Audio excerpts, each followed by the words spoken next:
observe the drip chamber to ensure the flow rate has returned to normal. To prime the system, use gravity fill. By placing the IV bag approximately 2 feet or 60 centimeters above the transducer, you will create a pressure of about 45 millimeters of mercury. This is sufficient pressure to prime the system. If the line is primed with an inflated pressure bag, the system will fill too fast, causing turbulence and a greater potential for air bubbles to form. The restrictor in the flush device is color-coded according to its rate of flow. The adult disposable pressure transducer has a regulating 3 milliliters per hour flow rate, which is indicated by the blue snap tab. The neonatal or pediatric disposable pressure transducer has a regulated flow rate of 30 milliliters per hour. This is indicated by the yellow snap tab. Place the transducer in the holder, close the transducer stopcock to the patient, and remove the vented cap. Pull the tab gently to fill the system slowly. Filling the system slowly reduces bubble formation and air entrapment. The solution will fill the system until it reaches the vented port on the transducer stopcock. The stopcock should be closed to the patient. This allows priming to this point. Turn the stopcock off to the vent port. Cap off the vent port with a non-vented blue cap. This will help to maintain the sterility of the fluid path inside the line. Fill the rest of the system. If you find air bubbles, continue flushing until all of the air is removed from the line. Now turn the second stopcock off to the patient and remove the cap. Continue filling the system until it reaches and fills the second vent port. Cap off the vent port with a non-vented blue cap. Turn the stopcock off to the vent port and flush the remainder of the line. Next, place the IV solution bag into the pressure device and pressurize to 300 millimeters of mercury. This is to establish a continuous flow to maintain patency. Periodically, recheck the pressure and fluid level in the IV drip chamber. The purpose of zeroing the monitor is to establish the zero reference point and to compensate for the effects of hydrostatic pressure of the fluid-filled tubing on the transducer during use. The transducer vent port of a static axis is a more precise landmark. It is the intersection of the fourth intercostal space and the midpoint between the anterior and posterior chest wall. Turn the stopcock off to the patient and zero the system to the atmospheric pressure and remove the non-vented cap. Zero the monitor according to the manufacturer's instructions. Next, turn the stopcock off to the vent port and replace the non-vented cap. The only way to verify the accuracy of the entire system is to apply a known pressure to the transducer and verify the reading.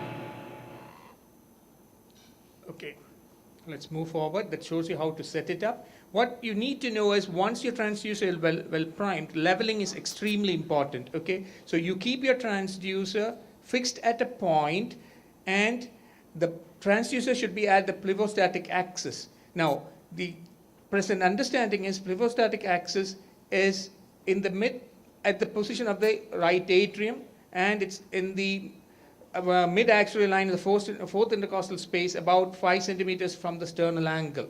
Okay, and we need to keep it at that position and measure the pressure always in that position. You make sure that your transducer is always. The problem we have and problem that we find is when our patient's head end get elevated, the transducer is in the supine position. Or when we zero it in with the patient, the head end elevated 30 degrees, someone lays the patient down and then does the calculations, again everything goes wrong. The improper positioning of the transducer gives you wrong values. For what you need to know is for each centimeter, the transducer being above or below the plevostatic axis, your pressure can change by almost 0.7 millimeters of mercury. Okay, and it's always better when I say supine, or in whatever position you had zeroed the whole transducer system, if it's up in 30 degrees, always measure in the same position. Okay. Now the other thing is zeroing. Once you zero and level, where are you going to actually zero the transducer? I've given you 3 levels. Level D at the bottom of the transducer, level C at the middle of the transducer, level B at the top of the transducer, level A at the stopcock level. This is always a big confusion. We have seen in exams when you ask candidates, they are not sure. Remember that the zeroing should be done at the level of the stopcock. That is where you open to atmosphere, close to atmosphere, and this level of fluid above the transducer to the stopcock also adds on to the effect on the transducer. So your zeroing should be done at the level of the transducer. I mean the level of the stopcock, which is above the transducer. Okay, right? So stopcock opened and zeroing. I'm sorry, just refusing to move. So the actual leveling should be like this at the plebostatic axis, and the zeroing happened at the stopcock. Okay, so once you have done all this, you are going to get a wave like this, which is a nice rounded peak with a dichrotic notch. Okay, that's how you are going to see it. But sometimes, if you watch, all the waveforms need not be like that. You can have a sharp upstroke with a high systole and a low diastole. We call it an underdamped waveform. The most common problem for it is using very long tubings. Okay, we get that when patients come from the operating room. Usually, especially neurosurgery, when the surgeons are operating at the upper end, the anesthetists are pushed to the leg, so the blood-brain barrier, like what the anesthetists say, is broken, and the anesthetists are pushed to the leg side. They have a huge tubing put to the transducer, so that can cause this. The other waveform we are seeing is the damped wave, where you have the low systolic and the high diastolic. Okay, that also is a problem, and usually happens when there is air or blood within the transducing system. So we need to recognize these and correct it. Otherwise, the blood pressure or the pressure, whatever be the pressure, CVP or wedge pressure that you are measuring, is going to be wrong. How do we recognize it? We recognize it by a test called the flush test. It's nothing but pulling the tab that we have on the transducer quickly and letting it go. And when you do that, this is what you see. You see the normal waves, and you do the flush test, you see a square wave coming, then few up and down bumpy traces, then coming back to whatever the trace was. Based on this, you can diagnose whether it's a normal trace, an underdamped trace, or an overdamped trace. I'll tell you how. If it is a normal trace, you do your flush test. What you are going to see is you get a square wave and then maximum of 2 traces, one up and down, or one down and up, so 2 waves. And the best point about it is, look at this, there will be 1 or 2 bounces. The second bounce will be only 1/3 of the first bounce. So if the second bounce is greater than 1/3, then it is not a normal trace. The other thing is, if you are able to measure the whole thing on a graphic paper, you will see that the distance between the 2 traces is less than 1.5 to 2 small squares. If the distance between this is larger, it's greater than 2 large squares, then again, it's not a normal trace, it's an underdamped trace. Okay? So 2 things. You should not have more than 2 traces. If you have more than 2 traces, the second trace should be less than 1/3 of the first trace. The distance between the traces should not be more than 2 millimeters. These are the things that tells you whether it's a normal trace or an underdamped trace. Whereas in the underdamped trace, when you do a flush test, after the square wave, you will have more than 2 traces going up and down. And look at the traces here. The second trace is more than 1/3 of the first trace. Look at the distance between the traces. It's more than 2 squares. They are wide. That's telling you that's an underdamped trace. Okay. Okay, and in the overdamped trace, all of us know there is no bounces. It will be square wave and going straight to the, this tells us the overdamped trace. Thank you.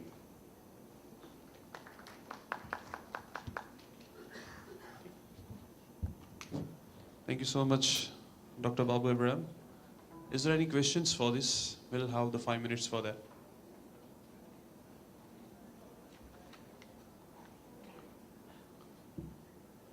Dr. Babu has shown the very basic things about the invasive monitoring, and that is what required. Is there any questions?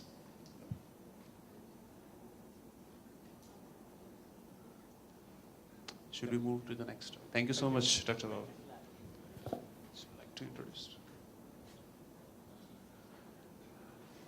Okay.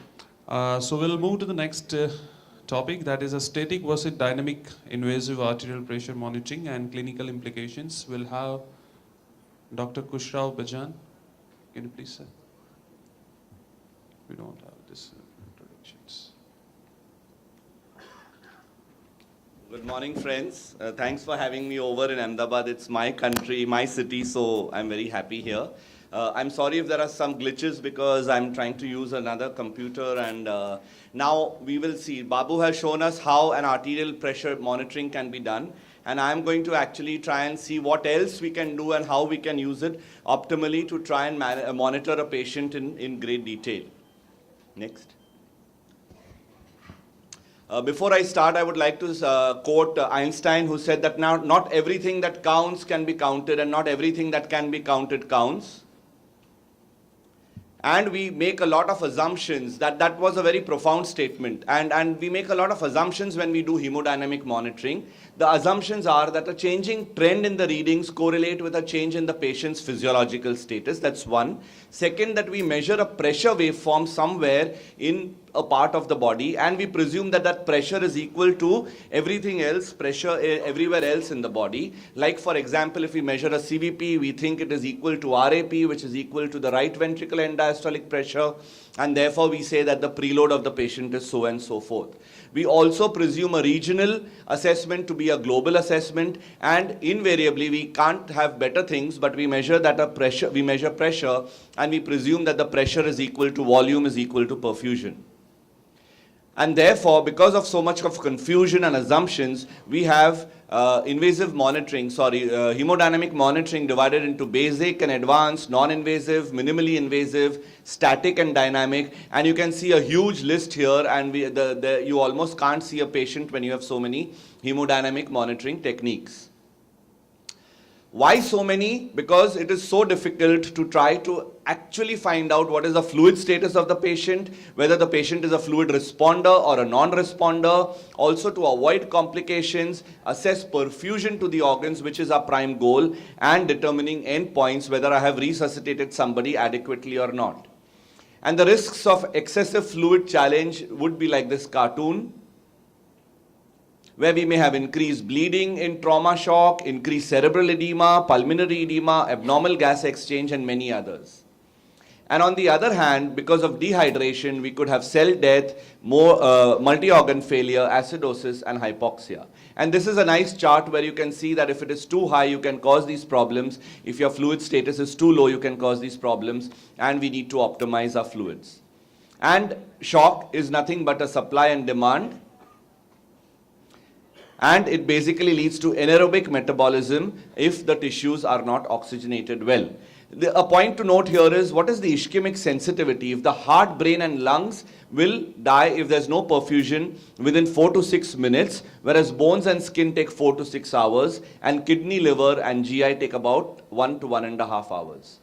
We also know preload contractility and afterload is equal to stroke volume. We know that stroke volume into heart rate is cardiac output, and we also know that cardiac output into SVR is blood pressure. And we know the Frank-Starling's law, where we want to have the maximum stroke volume with the preload.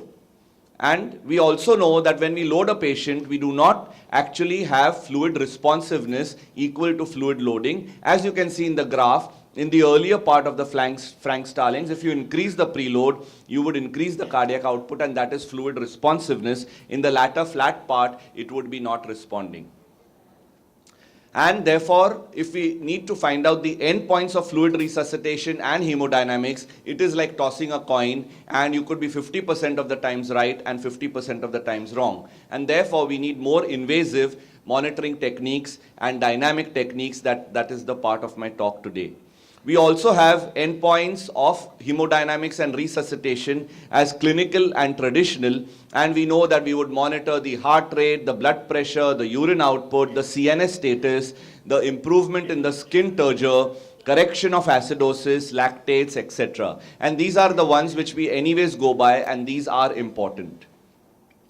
So hemodynamic monitoring basically would be divided into two main categories. One is the static, as you can see on the diagram, and the second would be dynamic, which is also the part of my talk today. What is the basic difference between monitoring, between static and dynamic? It's very, very important to understand this so that then you understand all the other monitoring techniques. I think this is very important, a slide. Static basically assesses fluid status of a patient, whereas dynamic actually assesses the fluid responsiveness of the patient. So that's a big difference. You give fluids to the patient because the CVP is low. That is a fluid status of the patient. But you should know whether you have given the fluids and whether the person has responded, and that makes it a dynamic hemodynamic monitoring. The next is that in static, you are assessing a pressure like cardiac preload directly, and we presume it is the right ventricular end diastolic volume or pressure, and sometimes we measure both using a CVP, a PA catheter, etc. But the dynamic one is that it brings about the physiology of the heart and lung into play, and here it would tell us what is the effect of the interplay on the status of the patient. So there is a big difference.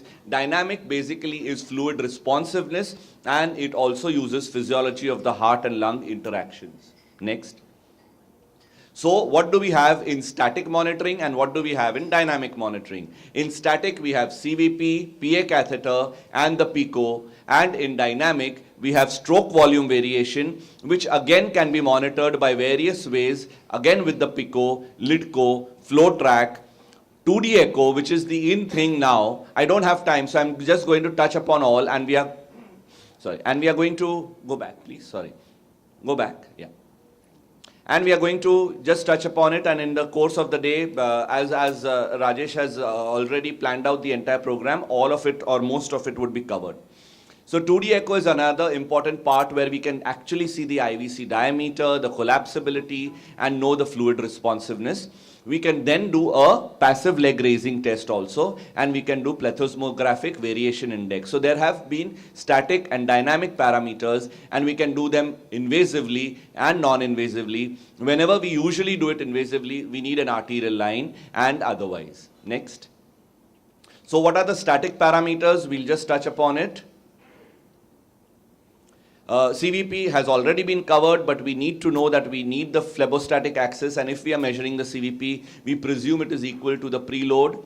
But whenever you use the CVP, you have to see the fluid response again. So you give a challenge of about 50 to 200 ml of fluid, and if the CVP increases by more than 5 centimeters, then it means that now the RV is unable to handle any more fluids, and do not give any more fluids.